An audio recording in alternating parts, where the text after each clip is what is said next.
Hello, friends, and welcome to some exciting news on Bloodline, Heroes of Lithas. My name is Rage Panda 1, and we're going to talk about the Strixbane.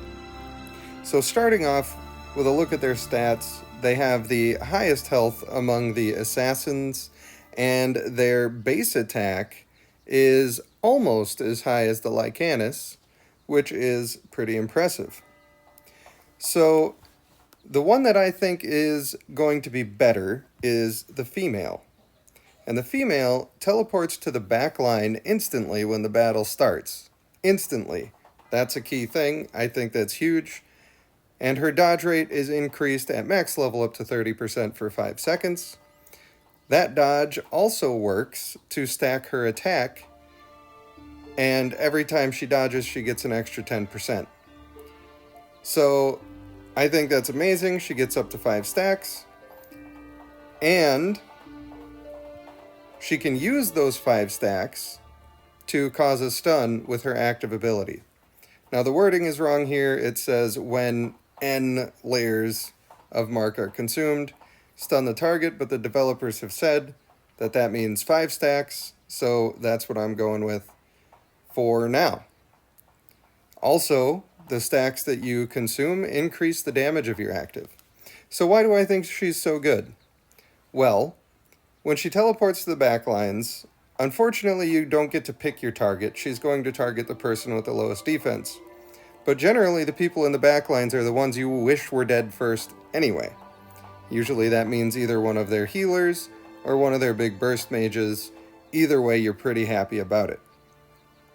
So on top of that, when you have these other assassins that dive into the back, one of the things that can happen a lot is they just get murdered super fast. So having her stack all this dodge, and then her damage increases over time, I think that's going to be great. It's going to disrupt their team.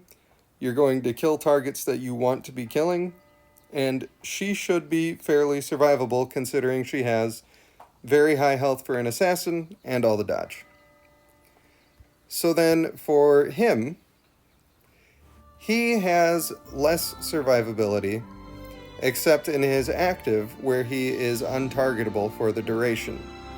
Now, his active also hits like an absolute freight train, which I think is great. He can increase his attack speed by up to 45%, which also causes his attacks to deal true damage. Now, I think that's massive, especially if attack speed is working exactly as intended now. I'm not sure if they ever fixed that 100% or not. Please let me know in the comments if it's already all fixed and I don't need to worry about it. His other ability stacks so well with his first ability. Every third attack, you're going to do 155% additional damage at max rank. And so that also stacks into their clan trait, which has a 20% chance for them to increase their constitution by 4.75% of the damage dealt. So obviously you'll have more chance to proc if your attack speed is going. And then every third time you're doing huge damage, so that gives you more of a heal. That gives him a little more sustain. I'm not sure that it's going to be enough to make him have the longevity that she will. The other issue that I see with him is that he has no direction with his kit on who he's going to try to blow up. So usually with assassins, my personal thought is that I'm trying to get to the backlines to make someone dead, or I'm trying to disrupt their team by using a big fear bomb or stopping their energy gain. This guy is just all damage.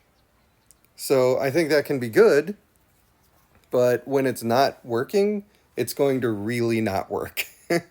So that's why I think she's better, because she works in more circumstances and she does the job of an assassin better. I think she's going to get through more difficult content than he will.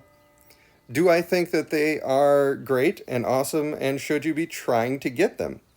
Yeah, I think you should try to get them, for sure. I think that she's going to have huge potential in making your team able to win battles that you wouldn't otherwise be able to win. one of the reasons that I have been able to win battles against more than double my power is because I use combinations such as the Male Tidestorm, where I'm targeting somebody in the back lines and I'm deciding who gets to live and die, essentially.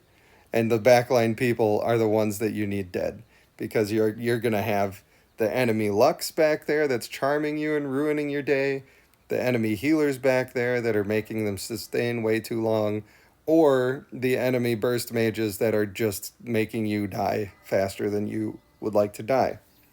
So there you have it. Thank you for watching this video, and I'll see you in the next one.